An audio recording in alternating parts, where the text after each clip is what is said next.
Hello, and welcome to Puppetopolis, views from a sports fan's perspective. Today, I would be remiss if I don't go back on yesterday's topic of the Cleveland Cavaliers and the Miami Heat. LeBron James' return to Cleveland.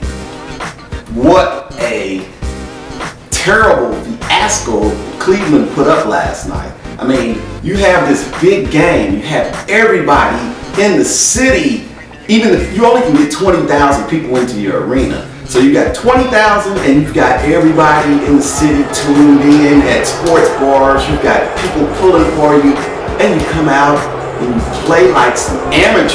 I mean, you could get anybody that could have done basically what the Cavaliers did last night. I know you can go to New York City and find 10 guys off of the street courts there, best 10 guys you can find, and they can put up a better performance than that. And that is not coming from, that's coming from guys who don't really have any reason to have to win. I mean, yeah, you would want to beat LeBron or whatever, but in this case, you have your whole city behind you, pushing you, pulling for you to do, you know, if it was a close game, I wouldn't even be discussing this today. It wouldn't even be a matter of a topic, but the problem was, once you know, they started going downhill. They were down by 20. Then the next thing you know, they're down by 30. And it could have gotten worse. It seemed like Miami just kind of let up off the gas a little bit because it really could have got worse. And I have to give it to LeBron.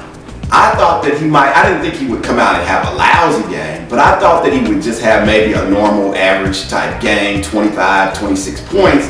He ends up putting down 38 on them. It was almost like he had animosity against them more than they had against him.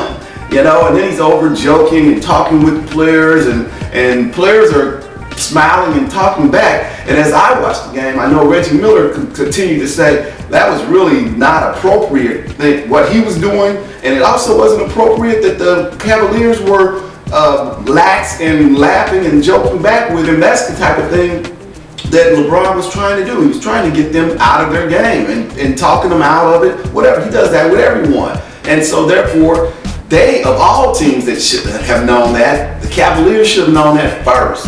So I'm really pretty upset with the way that the Cavaliers turned in that performance last night. It doesn't hurt that yesterday's pick was Cleveland too on the money line, but we will talk about that later at a later day.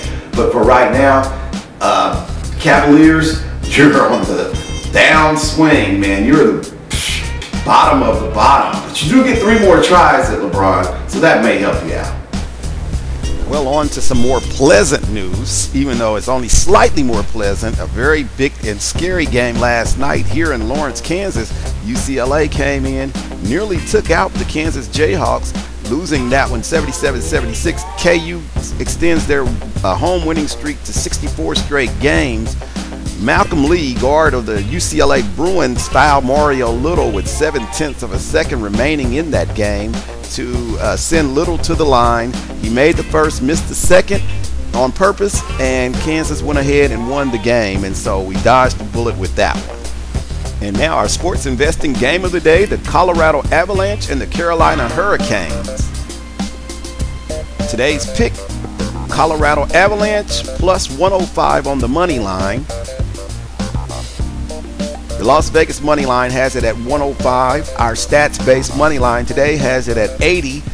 With those numbers, Vegas has marked this game up by 31%. What that means is you're catching a deal because this game should not be even at 105. It possibly should be Colorado favored. The long-term return on your investment for that one will be 13%. Thank you for joining Puppetopolis, views from a sports fan's perspective. We'll be back again tomorrow. Big day tomorrow in college football. We'll definitely cover all those big championship games tomorrow.